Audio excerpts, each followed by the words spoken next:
When it comes to Skylanders as a franchise, it's one of those examples where merchandise seems to be as or more important than the games themselves. It's almost like Star Wars in a way. Yes, the movies were extremely important, and if you look at the amount of cash they made collectively, it's a pretty big amount, but it is nothing compared to the amount of money that the toys made. Now, I know this isn't a perfect comparison due to how integral toys are to Skylanders compared to Star Wars, but still, my point stands that it's where most of the money comes from, which makes it less of a surprise that Toys for Bob and Vicarious Visions, but most importantly, Activision went on to make more collectibles and other items that they can arbitrarily stuff into the game. And when I say arbitrarily, I do mean arbitrarily. Most of these would come in the form of power-ups like gaining more gold, doing more damage, or turning into a sheep for some reason, and then we can get on to the only collectibles that people care about. The adventure packs. Instead of having to buy DLC in an in-game store like most other games at the time, Skylanders would put their DLCs in collectibles that you could buy at stores. But when it comes to the collectibles throughout Skylanders history, the weirdest to ever come from the franchise are the minis. Now, at first glance, you might think that they are just smaller Skylanders, but the minis have a history so strange that I just had to take a look at it. So that's exactly what we're going to do today. We are going to take a look at the history of the minis and the downright deranged things that have happened involving it. So with that out the way, let's get going because there is so much stuff that I want to talk about.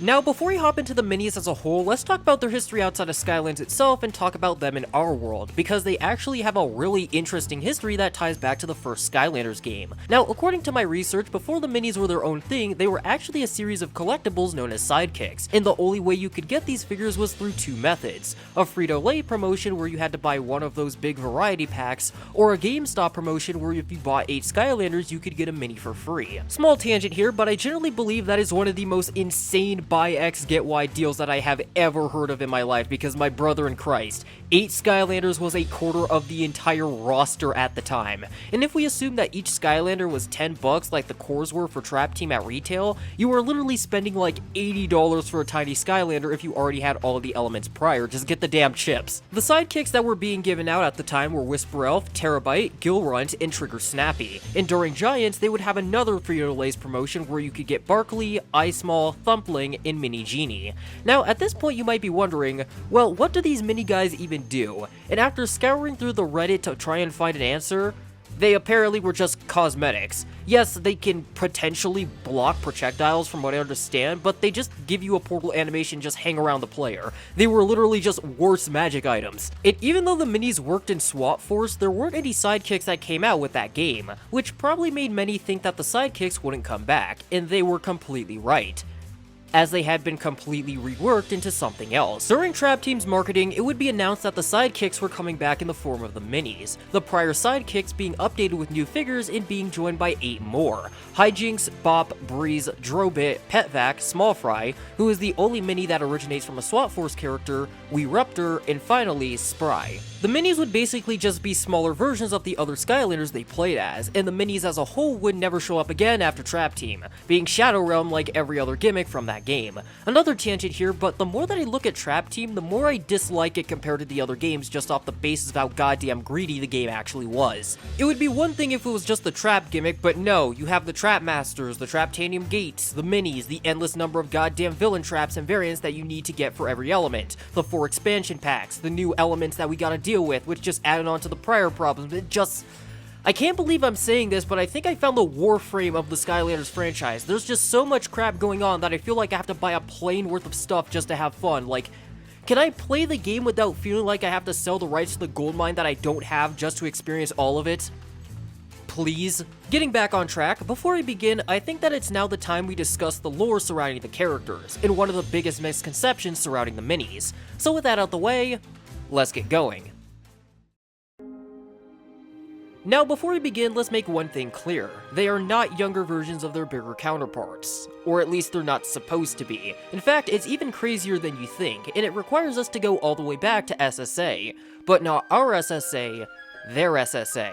Now, according to their lore, which I have to source from the wiki since Internet Archive wants to play hardball with me, the minis are apparently from an alternate reality known as the miniverse, and all that we really know about it is that the miniverse is somewhat similar to the main universe, but everything's just smaller there. Even though this is the case, they are rarely depicted as acting like children, and they even call the Skylanders grown-ups at one point, which either means we're either dealing with a baby Looney Tunes type of situation or something else is going on here that we just really can't understand. But what's interesting is that the wiki says that they came to our dimension here if you look at the sidekicks specifically, but I don't know if it means they came here because they wanted to, or they came here because they were forced to. I'm leaning on the side of them coming here willingly then returning home, because after issue 12 of the Skylanders comics, they just completely disappear from the timeline. They literally show up nowhere else after this to my knowledge. So the biggest question is, why were they here for so long?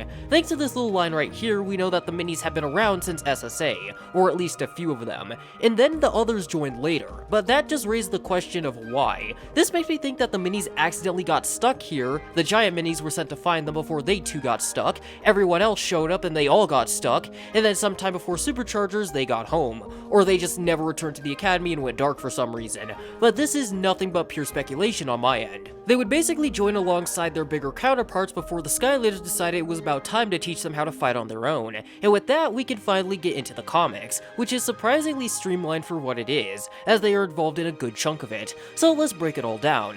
In the first story arc of the run, we get to see Flynn taking the minis to the academy, but after a little bit he goes to check on Weeruptor since according to Flynn, he didn't eat any of his enchiladas, only to figure out that Weeruptor isn't Weeruptor, but it's actually Chaos in disguise. Flynn tries to go warn the academy, but Chaos manages to mind control him and get him to walk off the ship while loudly monologuing the whole time.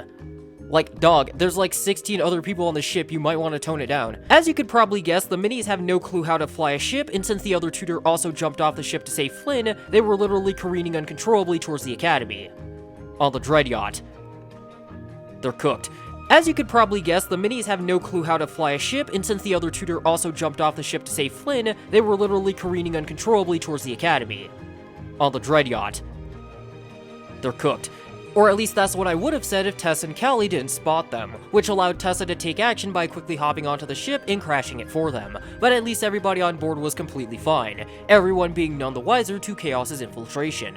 The two girls would notice that Flynn had gone missing and they decided to go out and look for him with the help of Whiskers, but on the way there they would find Weeruptor hanging from a branch above a raging river, nearly falling in before Tess and Callie managed to save him. They then get the scoop on how he got there and they realize that the Weeruptor at the academy is fake, but to make up for missing out on orientation, they give him his own Skylanders 101, and afterwards they would find Flynn and Chopper under attack by a group of troll bombers, and with the help of an arriving wildfire, they would rescue the two and all make their way back to the academy to warn everyone.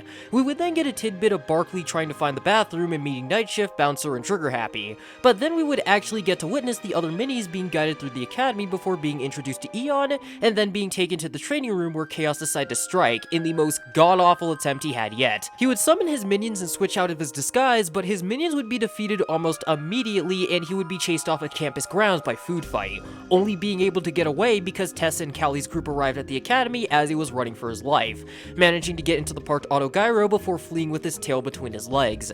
Things surrounding the minis would then go dark for the rest of the comic run until the final issue called Graduation Day happened. So let's get going. Graduation Day starts out with all the minis fighting super evil Chaos at Mount Cloudbreak, the group doing well with Pet Vac in the lead until Gilrunt gets himself captured and it all falls apart from there. But before anything else can happen, Eon pauses the simulation and asks Pet Vac why he failed. He would tell them that they had failed because Chaos won, but Eon would correct him by telling him that he, as a leader, need to make the hard decisions, and tells him to think about it, and that he'll give them a chance to retake the test before they graduate. We then cut over to the supporting gang in Popviz awaiting for the arrival of a band set to perform at the academy, and once they arrive and Callie asks for their band name, they call themselves the Evil Imposters. This somehow sets off no flags whatsoever. And once they finally get themselves set up, they shed their disguises and reveal themselves to be literally half of the Doom Raiders. As this is going on, the minis find themselves in the library trying to study and comfort Pet Vac. They would then hear the music, only for Mini Genie to burst into the room and inform them of something going on.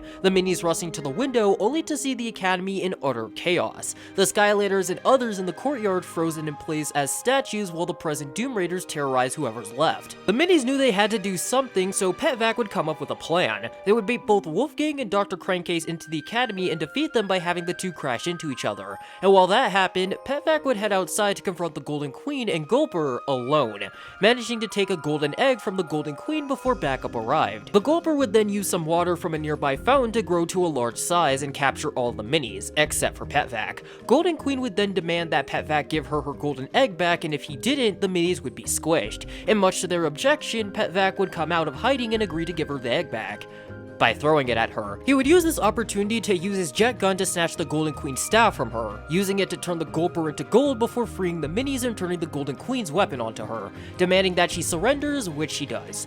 After this, we get a panel of the minis' graduation, and once they throw their caps into the air, this is pretty much where the story of the minis comes to a close, along with today's video, because holy hell, that was quite a lot. Like always, hit the subscribe button if you enjoy content like this, share this around so I can grow the channel, leave some comments down below to make the algorithm happy, check out Return to Skylands along with the Discord and the music used in the description below, and I will see you all in the next one.